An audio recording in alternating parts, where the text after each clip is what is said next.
নবী বিশ্বনবী সরকারে দু আলম মুহাম্মদ আরবি সাল্লাল্লাহু আলাইহি ওয়াসাল্লাম বলেন, বুনিয়াল ইসলামু আলা খামসিন শাহাদাতি আল্লাহ ইলাহা ইল্লাল্লাহ ওয়া আন্না মুহাম্মাদান আবদুহু ওয়া রাসূলুহু ওয়া ইকামিস সালাতি ওয়া ইতাইজ যাকাতি ওয়া সাওমি রমাদান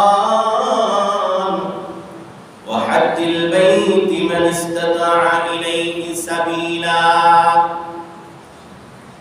আল্লাহর নবী বিশ্বনবী সরকারে দু আলম মুহাম্মদ আরবি সাল্লাল্লাহু আলাইহি ওয়াসাল্লাম বলেন, ইসলাম পাঁচটি ভিত্তির উপর, ইসলাম পাঁচটি জিনিসের উপর প্রতিষ্ঠিত। ইসলাম কয়টি জিনিসের উপর? পাঁচটি জিনিসের উপর প্রতিষ্ঠিত। কালেমা, নামাজ, রোজা, হজ, যাকাত। কয়টি? পাঁচটি জিনিসের উপর ইসলাম প্রতিষ্ঠিত। কালেমা, নামাজ, রোজা, হজ, যাকাত। এই পাঁচটা জিনিসকে তিন ভাগে বিভক্ত করা হয়েছে। একটা শরীরের সাথে সম্পৃক্ত, আরেকটা শরীর এবং অর্থের সাথে সম্পৃক্ত, আরেকটা শুধুমাত্র অর্থের সাথে সম্পৃক্ত। কয় প্রকার বললাম? তিন প্রকার। এই পাঁচ বিষয়কে তিন ভাগে বিভক্ত করেছেন। কালেমা, নামাজ, রোজা এগুলা শরীরের সাথে সম্পৃক্ত। শরীরের মাধ্যমে, জবানের মাধ্যমে, আমার অঙ্গ প্রত্যঙ্গের মাধ্যমে কালেমা, নামাজ, রোজা আমি আদায় করে থাকি। দ্বিতীয় প্রকার হলো হজ, যেটা আমার শরীরের সুস্থতা এবং অর্থের মাধ্যমে করে থাকি। শরীর যদি অসুস্থ থাকে, অর্থ থাকে, হজ আদায় করতে পারবো না। হজ আদায় করার জন্য দুইটা জিনিসের প্রয়োজন, একটা হলো দেহের শক্তি, আর একটা হলো অর্থ। আরেক প্রকার যেটা হলো যাকাত, সেটা শুধুমাত্র মালের সাথে সম্পর্ক থাকে। আল্লাহ রাব্বুল আলামিন কোরআনুল কারীমের মধ্যে 27 বা 28 জায়গার মধ্যে আল্লাহ তাআলা সবচেয়ে বেশি গুরুত্ব হিসাবে বর্ণনা করেছেন নামাজ। এই নামাজের পাশাপাশি আল্লাহ তাআলা যাকাতকে উল্লেখ করেছেন কোরআনুল কারীমের কত জায়গায়?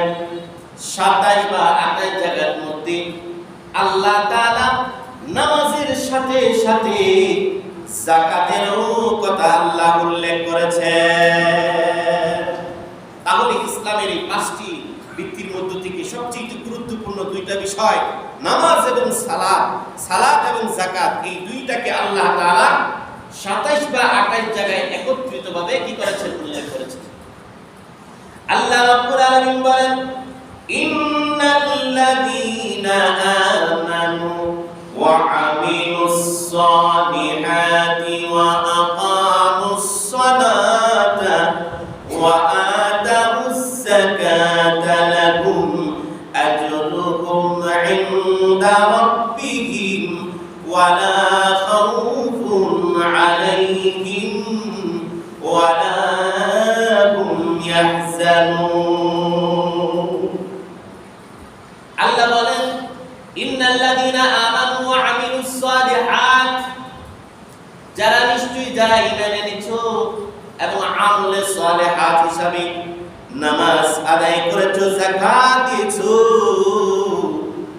আমি আল্লাহর পক্ষ থেকে তোমাদের জন্য লা খাউফুন আলাইহিম ওয়া লা হুম ইয়াহজানুন,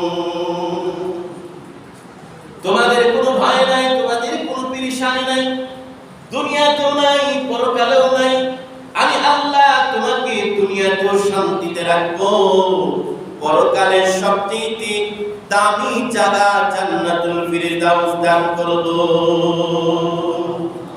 তাহলে যারা নামাজ আদায় করবে এবং যাকাত প্রদান করবে, আল্লাহ পাক তাদেরকে বলতেছে তাদের কোনো টেনশন নাই, তাদের কোনো পেরেশানিও নাই, ইহকালেও নাই, পরকালেও নাই। আর যারা এই যাকাত আদায় করবে না, নামাজ পড়বে না, তাদের দুনিয়াতেও ক্ষতি, পরকালেও তাদের জন্য ক্ষতি রয়েছে। আদায় করলে কি লাভ হবে? যাকাত আদায় করলে কি লাভ হবে? যারা যাকাত আদায় করবে আল্লাহ পাক তাদেরকে দুনিয়ার মধ্যে 4টা নিয়ামত দান করবেন। কয়টা নিয়ামত দান করবেন? বলুন কয়টা নিয়ামত? 4টা নিয়ামত দান করবেন। কাদেরকে? মনোযোগ দিয়ে শুনতে হবে। কাদেরকে? যাদের উপর যাকাত ফরজ হয়েছে, তারা যদি যাকাত আদায় করে আল্লাহ রাব্বুল আলামিন তাদেরকে 4টা নিয়ামত দান করবে। যাকাত কাদের উপর ফরজ হবে? যাদের কাছে 7.5 তোলা স্বর্ণ বা 52.5 তোলা রূপা বা এই পরিমাণ অর্থ যদি তার কাছে উপস্থিত থাকে, 1 বছর অতিবাহিত হওয়ার পর 7.5 তোলা স্বর্ণ বা 52.5 তোলা চাঁদি সমপরিমাণ অর্থ যদি খাওয়া দাওয়া সব কিছু সারার পর যদি তার কাছে উপস্থিত থাকে, 40 ভাগের মধ্য থেকে 1 ভাগ আল্লাহর রাস্তায় খরচ করে দিতে হবে। এটা কার হুকুম? আল্লাহর। সোনা চাঁদি ব্যবসার মাল, ওই জমিন, যেই জমিন আপনি ক্রয় করে রেখেছেন, লাভে বিক্রি করবেন, ওটারও যাকাত দিতে হবে। ওই স্ত্রীর মাহার, যেই স্ত্রীর মাহার আপনি লিখেছেন 5 লক্ষ টাকা, এখনো পর্যন্ত দেন নাই, কিন্তু স্ত্রীর মধ্যে আশাবাদী আছে আপনি ওই টাকা আদায় করবেন, সেজন্য ওই স্ত্রীর উপর ওই মাহারেরও যাকাত দিতে হবে। মাহারেরও কি দিতে হবে? যাকাত দিতে হবে। শতকরা 50% মানুষ কি করে না? স্ত্রীর মোহর আদায় করে না, দিয়ে দেয় 5 লাখ 10 লাখ, দেওয়ার বেলায় কোনো খবর নাই। এই কারণে আপনি জাহান্নামে যেতে হবে। এই কারণে কই যাই দিব?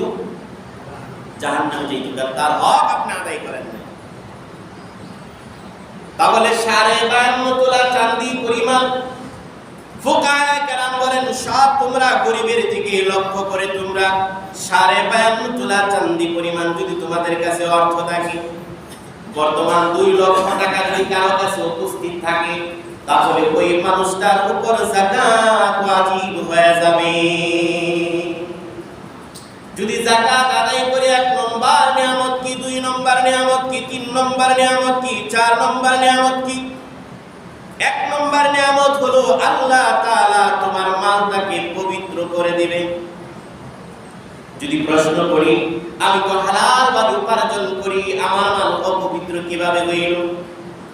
আপনার মালটা এই জন্য অপবিত্র হয়েছে, আল্লাহর বিধান আপনি মানেন নাই, গরিবের হক 40 ভাগের 1 ভাগ বের করে দেন নাই, যেই কারণে আপনার হালাল মালটাও কি হয়ে গেছে? অপবিত্র হয়ে গেছে। যেমন 1 বালতি দুধের মধ্যে যদি 1 ফোঁটা প্রস্রাব করে যায়, দুধ কি নাপাক থাকবে না পাক থাকবে? নাপাক হয়ে যাবে। ঠিক তেমনি ভাবে আপনার মাল থেকে যদি 40 ভাগের 1 ভাগ যদি আপনি বের না করে দেন, পৃথক না করে দেন, তাহলে আপনার ওই মালটা কি হয়ে যাবে? নাপাক হয়ে যাবে। দ্বিতীয় নম্বর হলো আল্লাহ তাআলা আপনার ইবাদতকে কবুল করবেন। দ্বিতীয় নম্বর কি? আপনার ইবাদতকে আল্লাহ তাআলা কবুল করবেন। কারণ আপনি যখন যাকাত আদায় করেছেন, যাকাত আদায় করার কারণে আপনার মালটা পবিত্র হয়ে গেছে। এখন ওই মালকে যত ইবাদত করবেন আল্লাহ পাক সেই ইবাদতকে কবুল করবেন। যদি আপনি যাকাত আদায় না করেন, আপনার ইবাদত বন্দেগী কবুল হবে না। আপনি যদি কাবার গিলাফের ভিতরে টানা হেঁচড়া করেন আল্লাহর কাছে কান্নাকাটি করেন, আপনার সেই কান্নাকাটি আল্লাহর কাছে বিন্দু পরিমাণ মর্যাদা না। দ্বিতীয় নম্বর নিয়ামত হলো আল্লাহ তাআলা আপনাকে সুসন্তান দান করবেন। যদি আপনি কি করেন? যাকাত আদায় করেন, তাহলে আল্লাহ তাআলা আপনাকে সুসন্তান দান করবেন।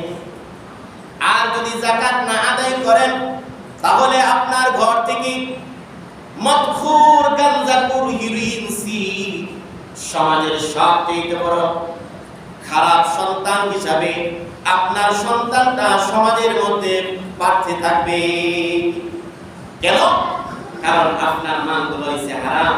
ওই হারাম মাল দ্বারা আপনার সন্তানের রক্ত মাংস গঠিত হচ্ছে। চতুর্থ নম্বর নিয়ামত হলো আল্লাহ তাআলা সেই মালের জিম্মাদারি স্বয়ং আল্লাহ তাআলা নিয়ে নিবেন। যারা যাকাত আদায় করবে তাদের মালের জিম্মাদারি স্বয়ং কে নেবেন? আল্লাহ নেবেন। যেই কারণে আগুনে পড়বে না, পানিতে ডুববে না, চোর ডাকাতি নিয়ে যাবে না, আপনার মালকে কেউ আত্মসাৎ করতে পারবে না, যদি আপনি কি করেন? যাকাত আদায় করেন। তাহলে চতুর্থ নম্বর কি বললাম? যারা যাকাত আদায় করবে তাদের মালের জিম্মাদারি কে নেবে? আল্লাহ তাআলা স্বয়ং নিয়ে নেবেন। তার জ্বলন্ত প্রমাণ আল্লাহর নবী বিশ্বনবী সরকারে দু আদম মুহাম্মদ আরবি সাল্লাল্লাহু আলাইহি ওয়াসাল্লাম একদিন বর্ণনা করতেছেন, ওয়াজ করতেছেন সাহাবায়ে কেরামদেরকে নিয়ে, যারা যাকাত আদায় করবে আল্লাহ তাআলা তাদের মালের জিম্মাদারি নিয়ে নেবে।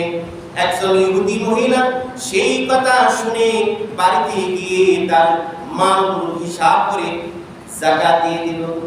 মানুষ জিজ্ঞাসা করে, তুমি কেন যাকাত আদায় করলা? তুমি কি মুসলমান হয়ে গিয়েছো? বলে না, আমি মুসলমান হই নাই। তাহলে তুমি যাকাত কেন দিলা?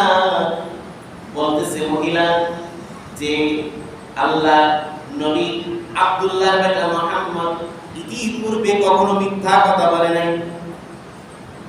আব্দুল্লাহর বেটা মুহাম্মদ কখনো মিথ্যা কথা বলে নাই, সেজন্য আব্দুল্লাহর বেটার কথা আমি একটা মেনে দেখব, যদি মিথ্যা কথা বলে তার কলারে গিয়ে ধরবো। এই মহিলা কি করলো? যাকাত আদায় করে দিল। এই মহিলার যখন 100 উট মদিনা থেকে ব্যবসার উদ্দেশ্যে যখন অন্য শহরে গেল, এরকম ভাবে শত শত ব্যবসায়ীদের উট যখন বিভিন্ন শহরে গেল ব্যবসার উদ্দেশ্যে, তারা যখন তাদের বাড়ির দিকে ফিরতেছে, হঠাৎ করে রাস্তায় ডাকাত দলে ওই উটগুলার উপর আক্রমণ করে তাদের মালগুলো নিয়ে যাচ্ছে। কিন্তু ওই মহিলার 100 উট যেই স্পটের মধ্যে ডাকাতি হচ্ছে, সেখানে আসার 4 থেকে 5 কিলোমিটার দূরে তার সামনের উটের পায়ের খোরাটা পাথরের মধ্যে আঘাত লেগেই ফেটে গেছে, যেই কারণে ওই উটটা বসে গেছে, পিছনের 99টা উটও বসে গেছে। বুঝানোর জন্য বলতেছি, মনে করেন গাড়ি দিয়ে, ট্রাক দিয়ে আপনার মালগুলা যাচ্ছে, আপনি যাকাত আদায়কারী ব্যক্তি, ডাকাতে যেই জায়গার মধ্যে ডাকাতি হইতেছে সেখানে পৌঁছার আগে আগে আপনার ট্রাকের চাকা পাংচার হয়ে গেছে। তখন সেই উট পায়ের খোরা ফেটে যাওয়ার কারণে উট ওই জায়গায় পৌঁছতে পারে নাই যেখানে ডাকাতি হচ্ছে। সকলের মালগুলা নিয়ে যাচ্ছে, নিয়ে গেল। খালি উটগুলা তাদের শহরে ফিরতেছে। ওই মহিলা দেখতেছে তার সম্পূর্ণ উট পরিপূর্ণভাবে মাল নিয়ে সে তার শহরে ফিরতেছে। তখন ওই মহিলা চিন্তা করলো যে যাকাত আদায় করার কারণে, আব্দুল্লাহর বেটা মুহাম্মদের একটা কথা মানার কারণে আজকে আমার সম্পূর্ণ মাল হেফাজতে রয়ে গেল। যদি আমি তার সবগুলা কথা মানি, তাহলে আল্লাহ তাআলা আমার জিন্দেগীর দায়িত্ব নিয়ে নেবে। তাহলে এই যাকাত আদায় করার মাধ্যমে 4টা নিয়ামত হবে। পরকালে তাদের জন্য সবচেয়ে উৎকৃষ্ট জায়গা জান্নাতুল ফিরদাউস দান করবে। আল্লাহর নবী বিশ্বনবী বলেন, ইন্নাস সাদাকাতা তাকাউ ফি কাফির রহমান ক্বাবলা আন তাকাউ ফি কাফিল ফাকির। তোমরা আনন্দ চিত্তে তোমাদের যাকাতগুলো আদায় করে দাও, কারণ এই যাকাতের মাল ফকিরের হাতে পৌঁছার আগে আগে মহান আল্লাহর কাছে পৌঁছে যায়। তাহলে নিজেকে মুকাফিকি মনে করে আমরা কি করব? যাকাত আদায় করব। আল্লাহর নবী বিশ্ব নবী বলেন, যারা যাকাত আদায় করবে না তাদের চারটা ক্ষতি দুনিয়ার মধ্যে এবং পরকালে কি ক্ষতি হবে? আল্লাহর নবী বিশ্ব নবী বলেন, মান আতাহুল্লাহু মালান ওয়া লাম ইউআদ্দি যাকাতাহু মুসিলা লাহু মালুহু ইয়াওমাল কিয়ামাতি শুজাআন আqra'u lahu zabibatan tawaqahu yaوم القيامة ثم يقول أنا مالك وأنا كنزك। আল্লাহ নবী বলেন, যাদেরকে আল্লাহ তাআলা মাল দিয়েছেন, ধন সম্পদ দিয়েছেন, তারা যদি সেই মালের যাকাত আদায় না করে, কাল কিয়ামতের ময়দানে আল্লাহ তাআলা ওই মালকে সাপ বানায়া তার দুইটা চোয়ালের মধ্যে দুই মুখে সাপ হয়ে তাকে কি করবে? কামড়াইতে থাকবে এবং এরকম ভাবে শাস্তি দিতে থাকবে। আল্লাহ তাআলা সূরাতুত তাওবা 34 এবং 35 নম্বর আয়াতের মধ্যে বলেন, যাদেরকে আল্লাহ অর্থ দিয়েছে যদি তারা যাকাত আদায় না করে, তাহলে ওই মালগুলো কাল কিয়ামতের ময়দানে গলায়া তার পৃষ্ঠদেশে, তার দুই পাশে এবং কপালের মধ্যে কি করবে? আল্লাহ তাআলা তাকে এরকম ভাবে ঢাক দিবে ওই মালগুলা কি গলায়।